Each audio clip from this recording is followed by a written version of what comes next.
Before I start, I wanted to share this with you. This is my understanding. I don't know shit. All I'm doing here is sharing my journey. And the things that I say are the things that I feel. This is just my journey. If this journey makes sense to you and you understand what I'm saying, then stick around. But if it's offensive, don't stick around. And it is important for me to share the things that I feel and the things that have happened to me in my life. I want to say obviously to this, but it seems like it's not that obvious. The things that I say are just my opinion. And if I say things in a hyperbolic manner, then you can just take it as that. A lot of things that happened to me in my past make me extremely angry. It makes me furious. And I'm just sharing those feelings and the reasons why I think this is happening. So this is my story. This is my journey. If you're a Christian and you don't want to hear offensive things said, then leave. But if you want to stick around, stick around. I really do appreciate everyone. G'day everyone, I'm Ben and this is Counterfeit Christianity. Glad to be here this morning. It's early in the morning again, just on 5 a.m. Had a good workout at the gym, feeling really happy, really thankful.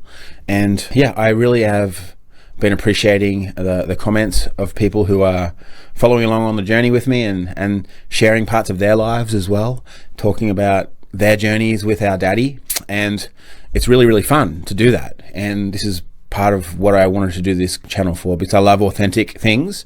Authentic people is a massive part of that. And I know that on a channel like this, it's kind of hard to do that, but I think that it's certainly a great place to start, and a great place to start this journey of paying attention to who we are and why we are here and what it means to be in relationship with the living God, with our daddy.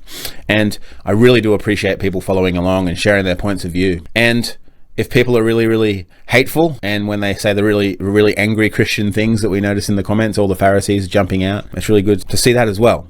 But I was thinking about this morning when I was at the gym, and this idea that most people that we come across in our life have an agenda for the people around them. And I guess that, and another way to say that is expectations. Most people have expectations for the people around them. And that was certainly the way that I grew up in my life. I had no real authentic people around me, because nobody knew what that meant back then. It's funny because I feel like our generation, the generation that I'm in, people who are, I don't know, I would say between 30 and up, 30 to probably 50 years old now, that sort of generation, millennials, I guess that would be. But for some reason, it's this generation that has sort of had to drag ourselves out of the lies of the boomers and the ones that came before us. And it's probably the same for every generation. But I grew up with every place that I was in, and the places that I was in was all Christian, a hardcore Christian school, hardcore Christian churches. And then that's just, I call it hardcore, but that is just normal Christian home, normal Christian church, normal Christian school. As the world would see it, they would be Christian fundamentalists, but these are normal Christians. These are who I'm talking about, the normal people. This channel is just about normal Christians. Counterfeit Christians are the normal Christians. The status quo of Christians are the normal ones. But to people who are on the way, who want to be with God, they're massively hardcore, and their beliefs and their lifestyle is hardcore and aggressive towards the human beings involved inside of that system. It's massively soul destroying to be around these people. And I've been to a lot of different churches all over the world, Australia, America, Thailand, and met thousands of Christians. And the majority of them are this exact same way. They all have an agenda. They all have expectations. It's because they were given those agendas and those expectations that the reason that they're doing it to other people now is because that's what they had done to them. But what I'm saying is, everywhere you go has an agenda. And every family you see inside of Christianity has expectations, massive expectations, driven by fear. The fear that they are going to hell, the fear that their loving Christian daddy will burn them up and spit them out into hell because of something they've said or done in their lives. So they have to really, really worry about the things that they say and do. Otherwise, they're going to burn up. Christians are extremely disingenuous as well, because they'll say, oh, that's not me.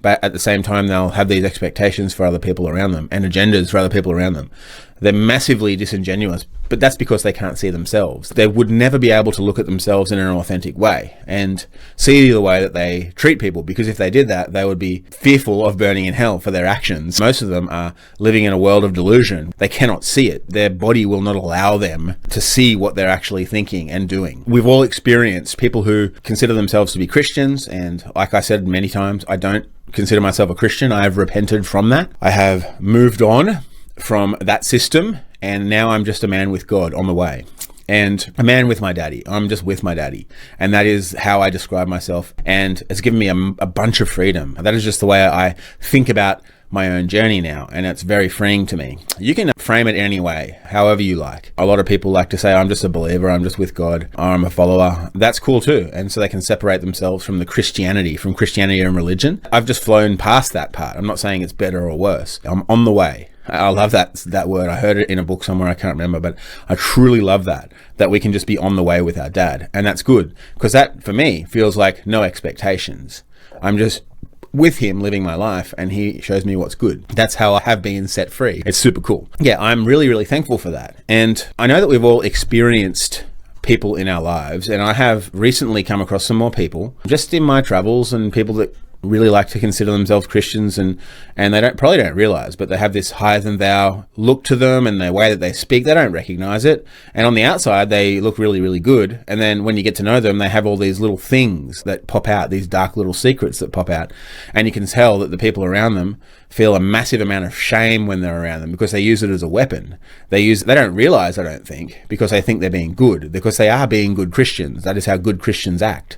But for an example, this specific person has two things that they like to say. One of them is like, I don't eat meat because in the Garden of Eden, people didn't eat meat, and that is the way that God wants us to live our lives.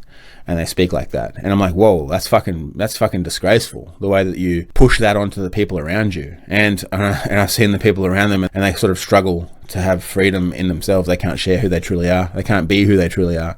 It's crushing. And then another thing that they like to say is like, I don't use an air conditioner because of the way that it damages the world. God told me to do this. And it's like, I just do it because it's a good thing to do, and we do it for moral reasons. That is really bad. They're using this moral argument of, I'm a good Christian, and I'm doing this because I'm a good Christian, because God wants me to. And that's just so evil. We've all received this in our lives, where people use their way of seeing the world and then put God on top of it so that they can shame you into being like them. That is what happens inside of Christianity all the time. It's always a shame thing. There's no freedom. There's no freedom to be yourself. There's always an agenda, and they always have expectations for people around them. And they're even unsaid. It's just the way that they speak and the way that they use God's name to qualify everything in their lives.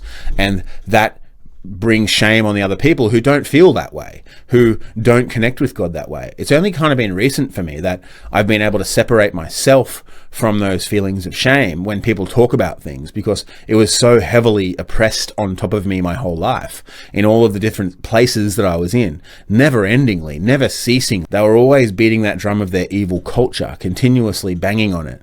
And most of the time they're banging on it as hard as possible to force these agendas and expectations and opinions onto you so that you will conform with them and be like them.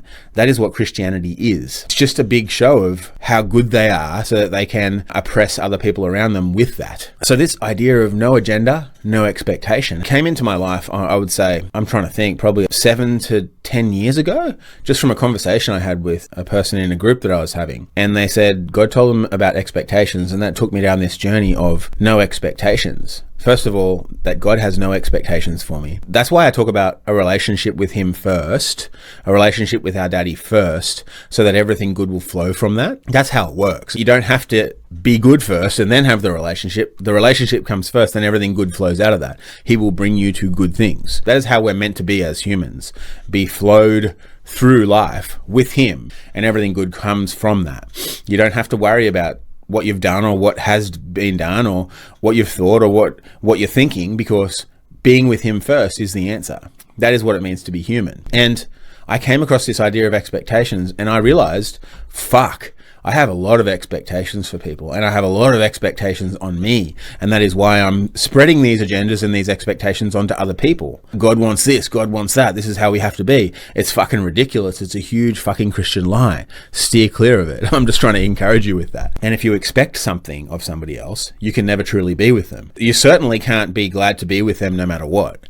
You cannot be joyful being around them. Most of our agendas and expectations come from fear. I've realized that. That's what drives this need in our lives to tell other people what to do. It's all this fear-driven agenda, these fear-driven things that have been put onto our heads by these other fear-driven evil people. Most of them don't know, but some really, really do.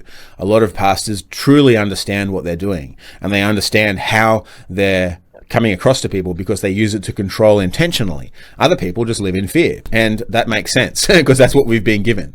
That is the culture inside of Christianity, fear and death. I used to struggle with being angry a lot. Angry outbursts, fights with people on the street in just random spots. Ego is connected to this anger and fear. That's where ego comes from. The way that I was able to separate myself slowly but surely was realizing that I had these expectations for myself and for other people, and I lived my life as a life of agendas that other people had put onto me.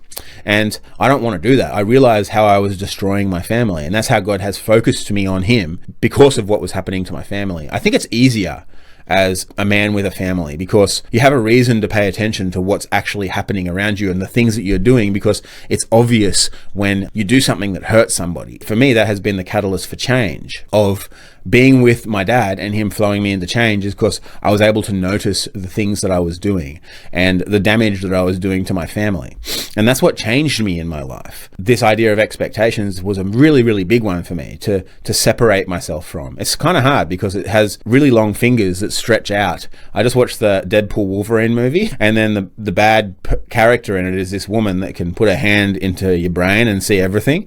And it feels like that. It's like puts it through her fingers into your brain. The fingers of Christianity is just like that. They come in and fuck with your head and massage your brain and poke on all your fears and worries. That's the hand of Baal. That's the hand of Satan that comes and rules Christianity inside of it with really sharp fingers that come into your mind and massage the evil things and the evil expectations and the evil agendas that have been put onto us.